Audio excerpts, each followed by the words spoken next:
All right, folks, today was a very, very big day in the Middle East. Israel striking directly in Qatar against Hamas leadership that were stationed over there. Israel's claiming that they took out the entire top echelon of Hamas in Qatar, including Khaled Masha, the most senior figure of the movement, still breathing on this earth. Hamas are denying that those figures were killed, although we do know for sure that a strike took place because there's footage. So let's take a look first at the footage, and then we're going to try to break it down. Here we go. Oh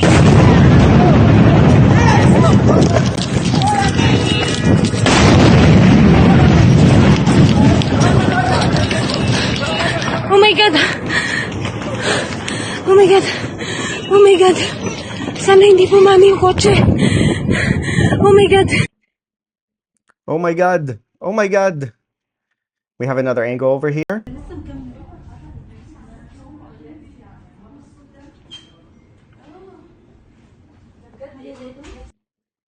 So you see it there, quite a significant strike that took place.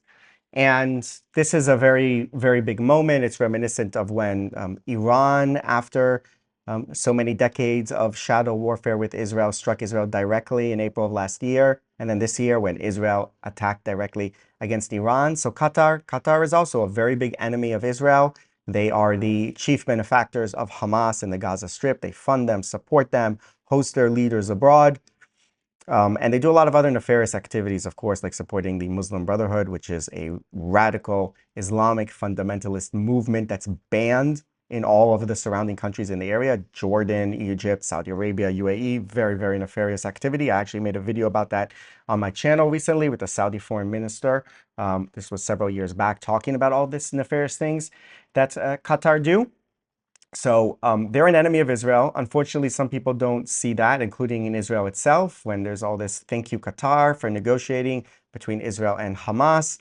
That is a very evil, underhanded game that they play, pretending to be this benevolent mediating force, when in the end of the day, they are actually the cause of the problem. I really had wished back in the day when this aftermath of October 7th had just begun, that massive, massive pressure were put on Qatar. They were the ones who needed to be pressured immediately to say, you're hosting Hamas leadership in Qatar, cut it out. If you don't cut it out, we're moving our airbase. America said, we're moving our airbase to the UAE or to Saudi Arabia, the one that they have that's in Qatar, to put the pressure on them. But they didn't. They were under no pressure whatsoever, which is very unfortunate.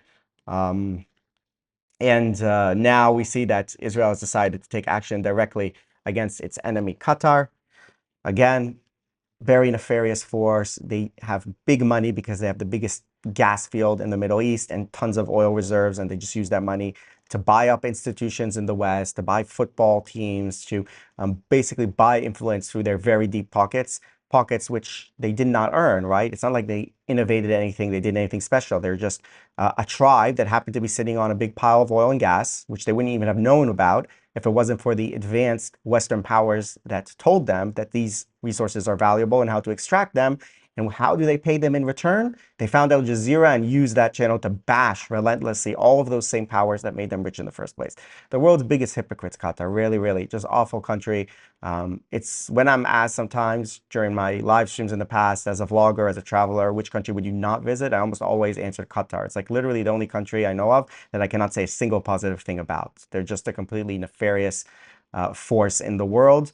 And yeah, this was a direct strike within their territory. It's being mislabeled in all the news as Israel bombs Qatar, which is kind of like Israel has attacked Qataris, which is not true. Israel attacked the Hamas leadership in Qatar. So it's slightly different. So now all the people are going to go on Twitter like Israel's bombing this, Israel's bombing that, as if the Hamas leadership there didn't have it coming for them. But there's some questions here about the fallout. Obviously, this is a brazen move by Israel. It's, according to all the sources and journalists that we have and that we know about, then it's basically done with the consent of the US. So Israel had the approval of the US to conduct this strike, but then Trump came out and said to Qatar, this is never going to happen again. And apparently he's angry at Israel. I don't know if that's just for show to kind of placate the part of the base that doesn't like him supporting Israel too much, or because, he wants to keep good relations with Qatar, who bought him a very nice fancy jet. We know that Trump likes those kind of things. So it's going to be a question of how the U.S. is going to sort of back this thing up, and also whether indeed the leadership has been taken out of Qatar, right? If they were actually killed. Because if in a couple of days Khaled Mashal comes out and is like, I'm alive, they didn't manage to kill me, that would be a very, very big failure of Israel. But these people, they are so evil. These Hamas people living like billionaires in Qatar, like billionaires where the people suffer and they just don't care.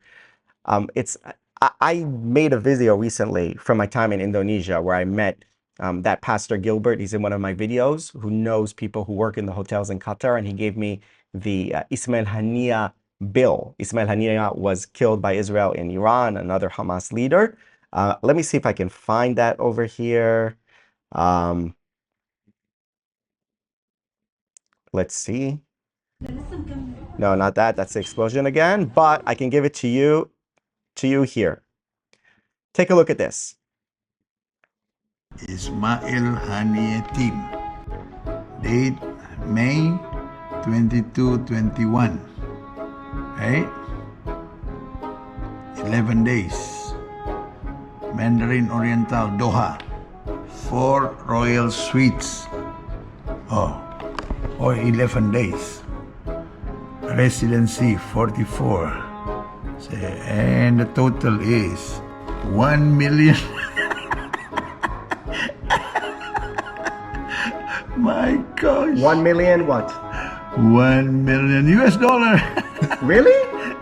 For how many days? 11 days. $1 million for 11 days? Can I see this? Whoa. So this is the bill of Ismail Hania at the Mandarin Oriental Doha. Ismail Hania team, for him and his associates, cost 1 million. It's not 1,000. $1 million. Royal suites, royal room, laundry services. $7,000 for laundry services? You have to Business meeting hall, $98,000. see massage. How much for massage? So, how did you get hold of this? My friend is there. And he gave it to you. Royal suite, royal dessert, and royal double room and royal single room.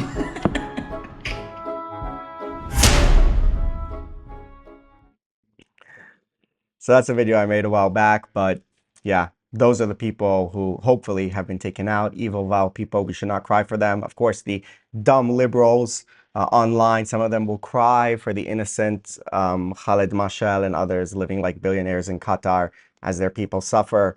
Will cry for this terrible crime, and for, they'll go to do the eulogy for these arch terrorists. Unfortunately, that's the world we live in, but we should be happy indeed if they've been taken out. But we have to continue following the story to see if that is indeed the case, and also how much fallout there could potentially be with the United States from Israel's perspective about this event. But I view it as a positive event that Hamas leadership understand they're not safe in Qatar either, and maybe a wake-up call for Qatar to stop supporting and funding and hosting these type of people on their soil. That's all for this video, guys. Don't forget to like and subscribe at Insightful Nomad. See you next time. Bye-bye.